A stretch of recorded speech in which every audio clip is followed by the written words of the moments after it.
오늘도 말씀을 사모하며 이 예배 자리로 나오신 여러분 모두에게 하나님의 은혜와 평강이 있기를 바랍니다. 우리는 하이델베르크 요리문답 안에 있는 10계명의 내용을 함께 살펴보고 있습니다. 그 가운데 오늘은 제8계명인 도둑질하지 말라라는 말씀입니다.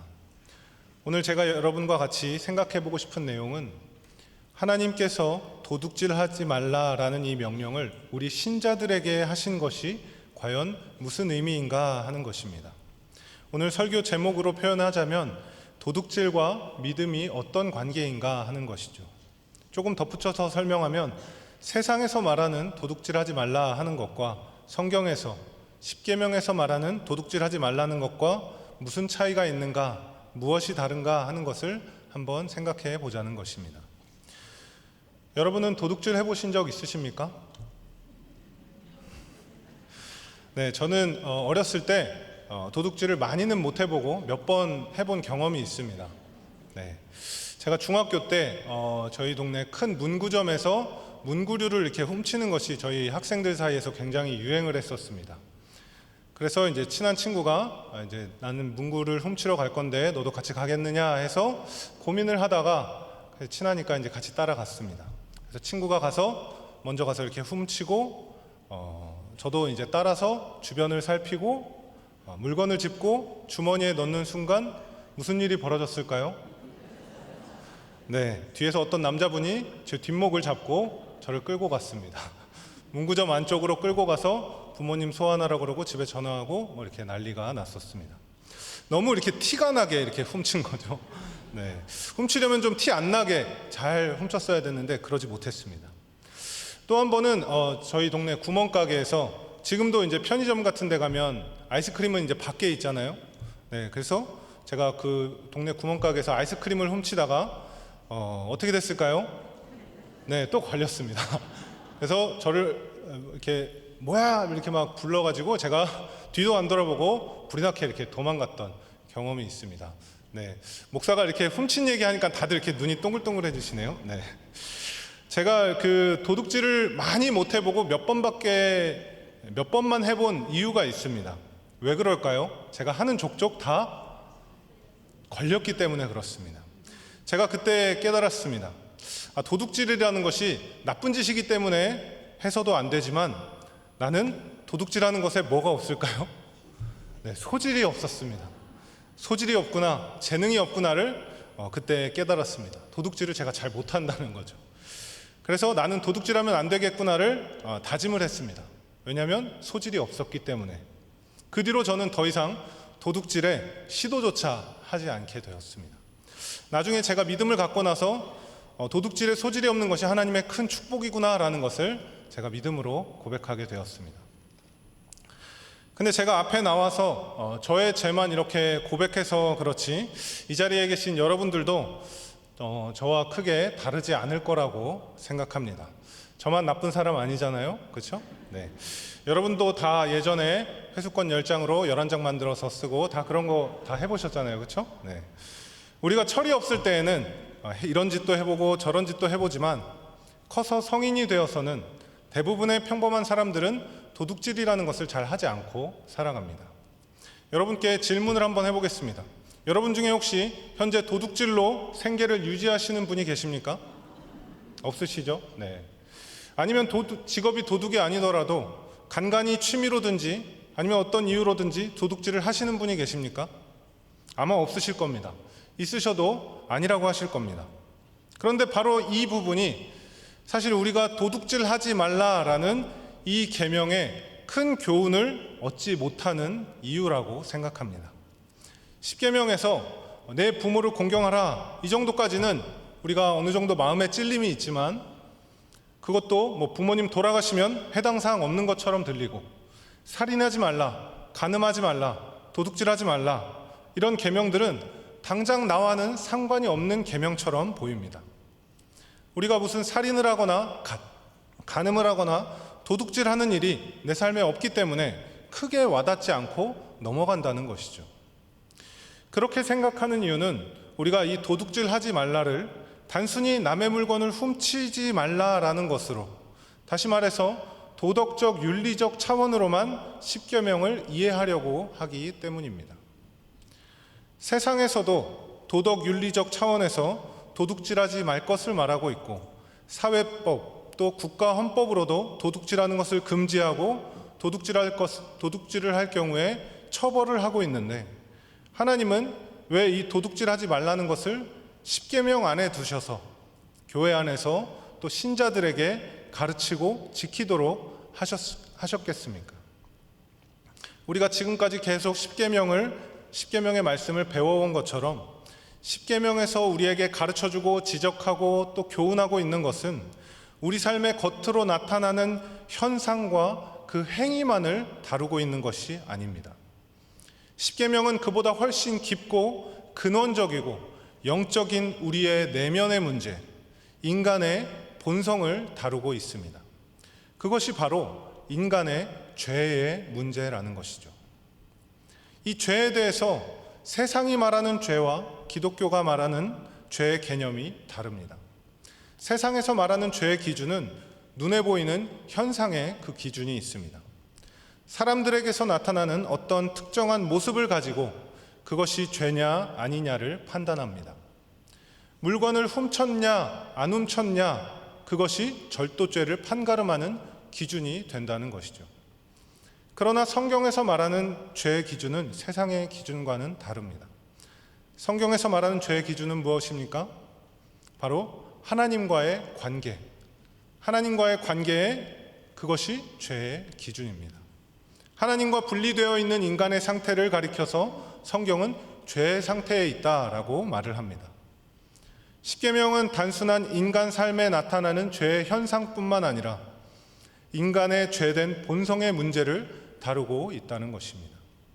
아주 쉽게 설명해서 십계명에 나오는 내용들은 다 우리의 죄악된 본성을 거스르라는 명령들입니다. 나 외에 다른 신들을 내게 두지 말라. 우리의 본성은 뭐죠? 우리는 자꾸 다른 신들을 두려고 한다는 것입니다. 우상을 섬기지 말라. 우리의 본성은 뭐라고요? 우리는 우상을 자꾸 만들려고 한다는 것입니다. 살인하지 말라.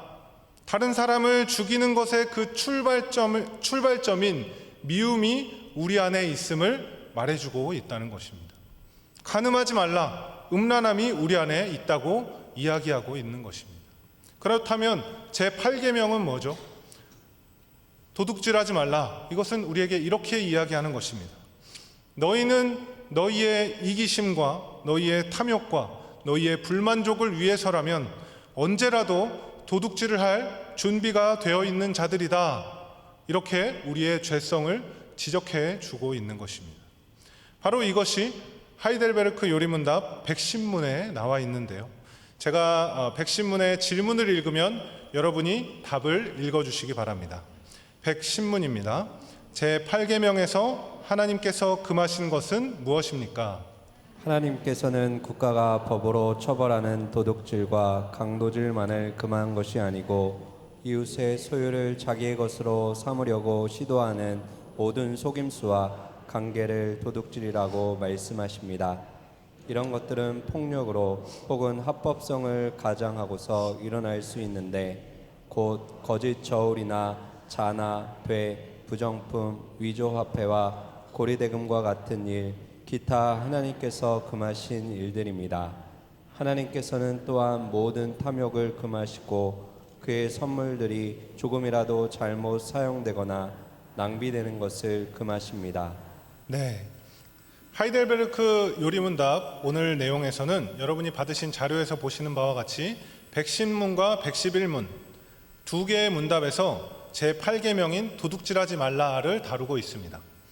거기에서 110문에서는 소극적 의미의 명령, 8계명에서 하나님께서 금하시는 것이 무엇인가를 다루고 있고 111문에서는 적극적 의미의 명령, 8계명에서 하나님께서 원하시는 것이 무엇인가를 다루고 있습니다.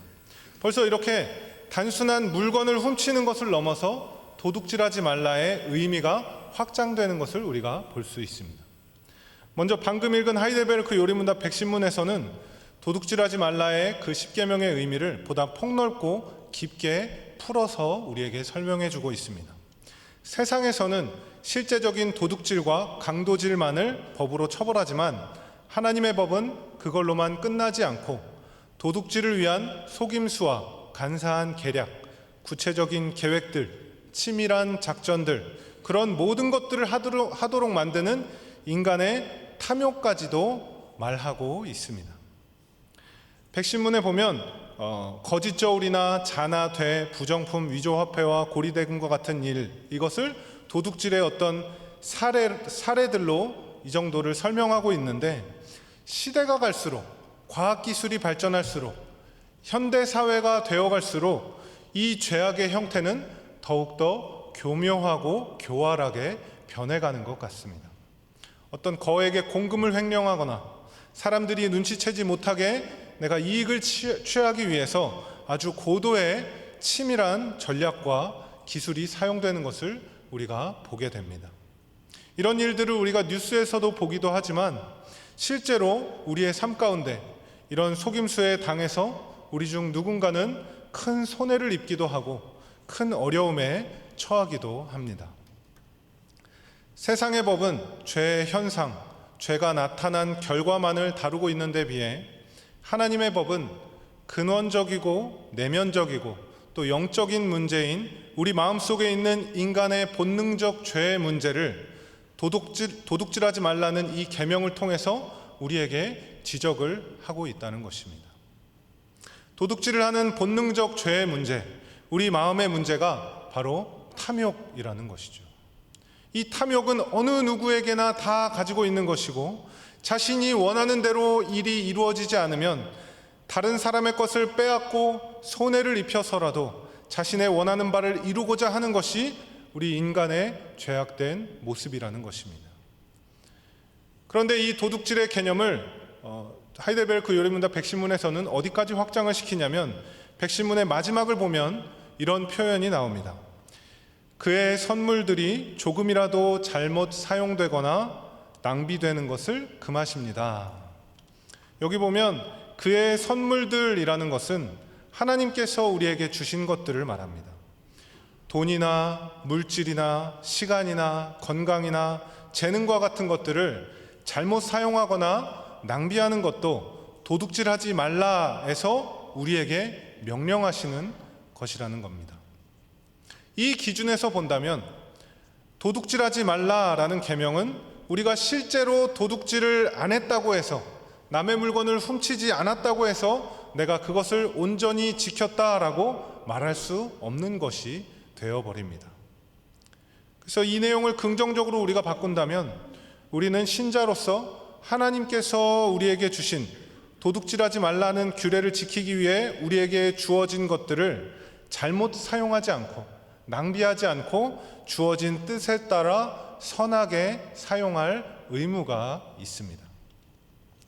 우리는 때때로 우리의 재능을 낭비하기도 하고 시간을 낭비하기도 하고 또 우리의 건강을 낭비하기도 하고 재물을 낭비할 때도 많이 있습니다.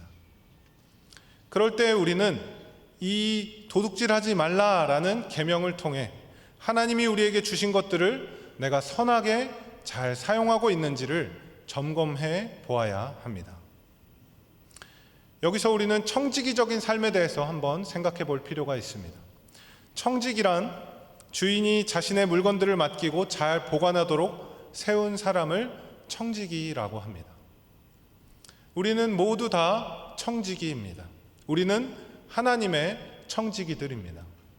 아까 얘기했던 하나님께서 우리에게 주신 것들, 맡겨주신 것들, 재물, 돈, 시간, 건강, 재능, 이런 것과 같은 것들은 다 하나님께서 우리에게 맡겨주신 것들입니다.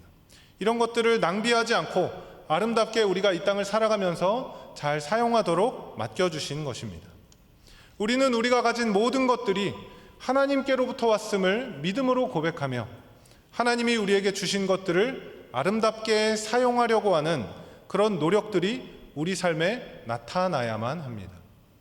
그것이 우리가 믿음을 가진 자의 삶의 모습, 도둑질하지 말라는 계명에 순종하는 우리 신자들의 모습이 되어야 될 줄 믿습니다. 하나님이 만약 나에게 똑똑한 머리를 주셨는데 그 똑똑한 머리로 확실한 알리바이를 만들어서 사기를 친다면, 다른 사람을 뒤통수 쳐서 돈을 챙겨가는 아주 기가 막힌 전략을 짠다면 정말 하나님이 우리에게 맡기신 그 뜻에 우리는 전혀 다른 삶을 살아가게 되는 것입니다. 하나님이 우리에게 아무리 명석한 두뇌와 비상한 재능을 주셨다 하더라도 하나님과의 관계가 우리가 멀어져 있다면 우리는 그 가진 것들을 향해서 어디로 달려갈까요? 죄악을 향해 달려갈 수밖에 없는 것입니다. 그래서 이 도둑질과 믿음은 반비례합니다. 우리가 믿음이 자라날수록 도둑질로부터 멀어지게 되는 것입니다. 반대로 도둑질의 어떤 실력이 올라가고 빈도수가 올라갈수록 믿음에서 우리는 점점 멀어지게 되는 것입니다. 이 내용을 가지고 우리가 도둑질을 하지 말라를 우리 삶에 실제로 적용해 본다면 이런 질문들을 할 수가 있는 것이죠. 나는 과연 하나님께서 주신 물질과 시간들을 어떻게 사용하고 있는가? 직장 가운데서 나는 정직하게 일하고 있는가?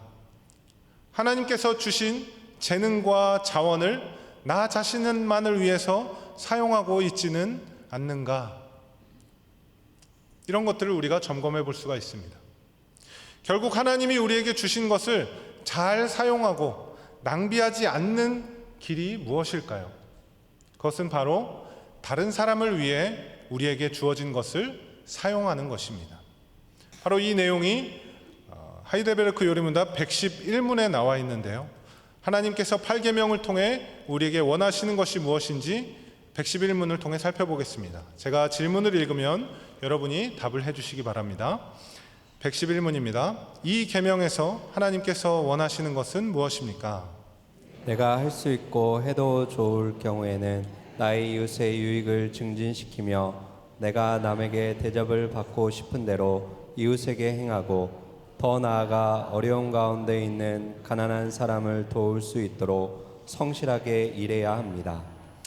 네, 여기 보시면 도둑질하지 말라는 것이 단순히 어떤 나쁜 행위를 하지 않는 것을 넘어서서 타인의 유익을 위해 최선을 다해야 한다라고 말하고 있습니다.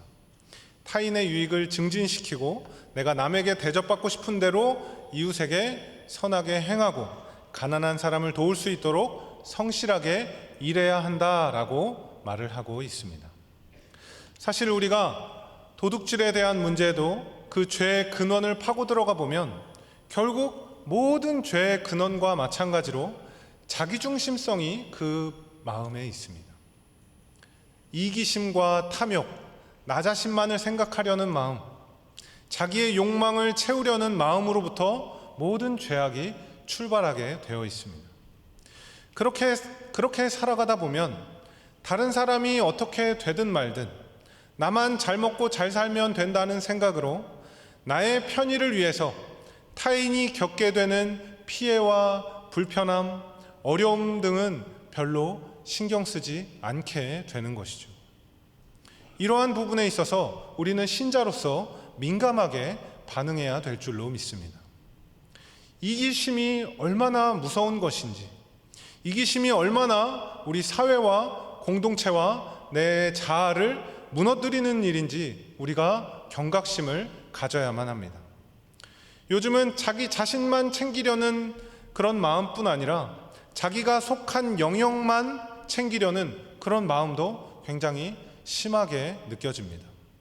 내 자식, 내 부모, 내 교회, 내 직장, 다른 자식이 어떻게 되건 말건 내 자식이 잘 되는 게 중요하다고 생각하는 것입니다.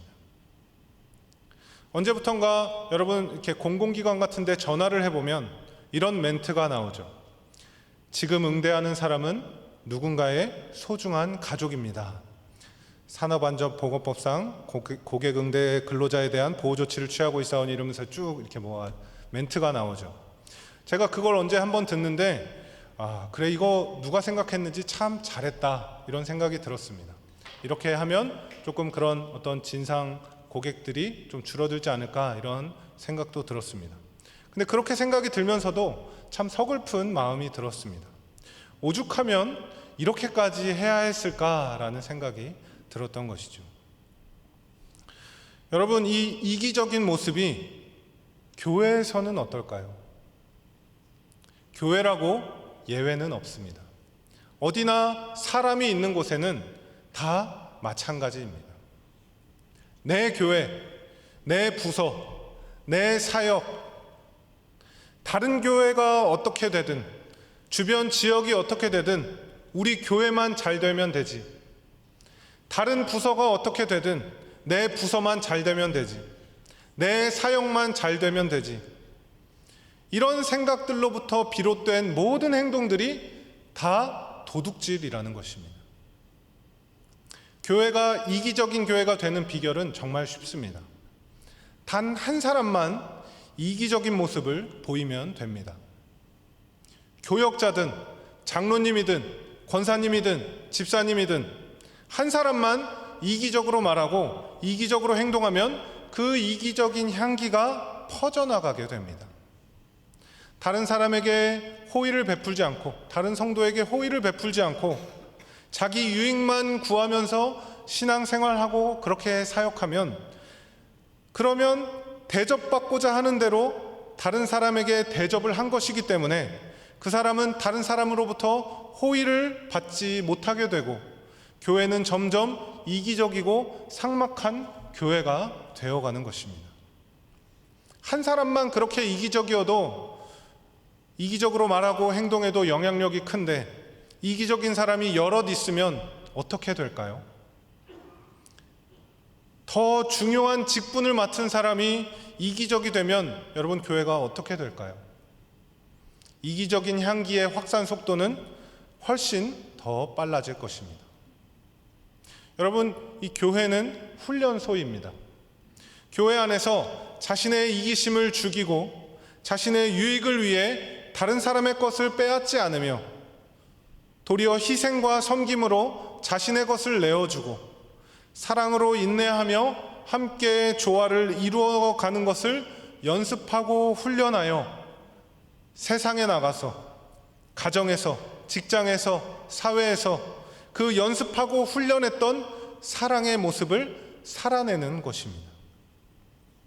이기심으로 가득 차 있는 저 바깥 세상에서 속고 속이며 훔치고 강탈당하는 혼란한 사회 속에서 우리는 그리스도의 사랑의 모습으로 살아가야 합니다. 제가 지금 여러분에게 교회에서 훈련받고 나서 밖에 나가서 다 사기당하십시오, 호구가 되십시오, 이렇게 말씀드리는 것이 아닙니다. 적극적 의미의 제8계명, 도둑질하지 말라, 내가 가진 것으로 이웃의 유익을 구하고 선대하고 호의를 베푸는 것, 그것이 오늘 8계명 도둑질하지 말라를 통해서 우리 신자에게 하나님께서 요구하시는 삶의 모습인 줄 믿습니다. 믿음이 자라나고 믿음이 굳건해질수록 도둑질로부터 멀어질 수밖에 없습니다. 우리가 하나님을 사랑하면 할수록 필연적으로 이웃을 사랑하는 모습으로 하나님과의 관계가 이웃과의 관계로, 하나님과의 좋은 관계가 이웃과의 좋은 관계로 나타나야 한다는 것입니다. 저는 이번에 도둑질하지 말라라는 이 계명을 설교 준비를 하고 또 묵상을 하면서 또 하이델베르크 요리문답의 이 내용을 살펴보면서 제 자신을 좀 많이 돌아보게 되었습니다. 제가 어렸을 때 도둑질하다가 소질이 없다는 것을 깨닫고 그 이후로 도둑질을 끊은 줄 알았는데, 그동안 제가 끊임없이 계속 도둑질을 해왔다는 것을 제가 알게 되었습니다. 제가 집에서 편안하게 있으면 저 대신에 누가 고생하고 있는 걸까요? 네, 저희 아내가 열심히 고생을 하고 있는 거겠죠.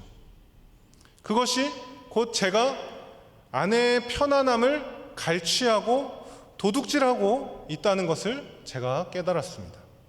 물론 아내가 남편인 저를 사랑하는 마음으로 자발적으로 희생한 것일 수도 있지만, 제 생각엔 자발적 희생이라기보다 체념에 더 가깝지 않을까, 그런 생각을 해봅니다. 제가 빨리 정신을 차리고 아내가 일방적인 수고를 하지 않도록 더 이상의 도둑질을 멈춰야겠다, 이런 신앙적인 결단을 하게 되었습니다. 또 제가 교회에서 함께 사역하는 우리 교역자들과 함께 있으면서도 편안함을 느낄 때가 참 많이 있었는데, 이 도둑질하지 말라와 하이델베르크 요리문답을 묵상하면서 일상적인 부분에서나 또 사역적인 부분에서나 말이나 행동에서 제가 많이 배려를 받고 있었구나라는 것을 느낄 수 있었습니다.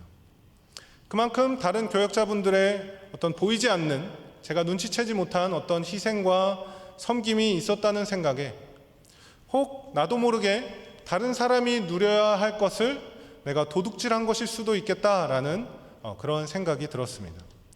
편안하다라는 것이 무작정 감사할 일은 아닐 수 있겠다라는 그런 적용을 해보았습니다. 여러분도 오늘 이 하이델베르크 요리문답을 보시면서 또 제8계명 도둑질하지 말라 이 계명을 묵상하시면서 자신의 모습을 돌아보시기를 바랍니다.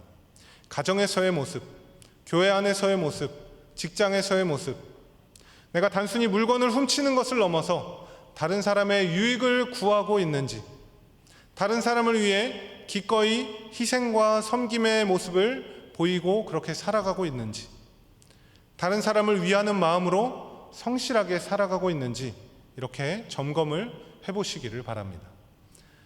나는 나의 믿음만큼 도둑질로부터 멀어져 있는가? 이것을 우리가 한번 점검해 보았으면 좋겠습니다. 우리가 도둑질하지 않고 다른 사람의 유익을 구하면서 성실하게 살아가려면 어떻게 해야 될까요? 도둑질을 하지 않는 성경적인 원리는 매우 단순하고 명료합니다. 다른 사람이 가진 것을 도둑질하지 않고 우리가 이웃 사랑을 잘 하려면 하나님의 사랑을 우리가 온전히 회복해야 될 줄 믿습니다. 왜냐하면 반복해서 말씀드리지만 도둑질과 이 믿음은 서로 대척점에 있기 때문입니다. 바른 믿음, 제대로 된 믿음이 있다면 하나님의 말씀과 뜻에 순종하는 방향으로 우리의 삶을 인도해 갈 것입니다. 바른 믿음은 더 이상 죄가 우리 가운데 활개치도록 내버려 두지 않습니다. 사실 따지고 보면 인간의 역사는 도둑질의 역사였습니다. 계속해서 서로 뺏고 빼앗기는 역사가 반복되었습니다. 영토가 됐든 재물이 됐든 사람이 됐든 약탈에 약탈을 거듭해 왔습니다. 이 도둑질의 역사를 쭉 거슬러 올라가 보면 인류 최초의 도둑질 사건이 나오는데 그것이 바로 선악과 사건입니다.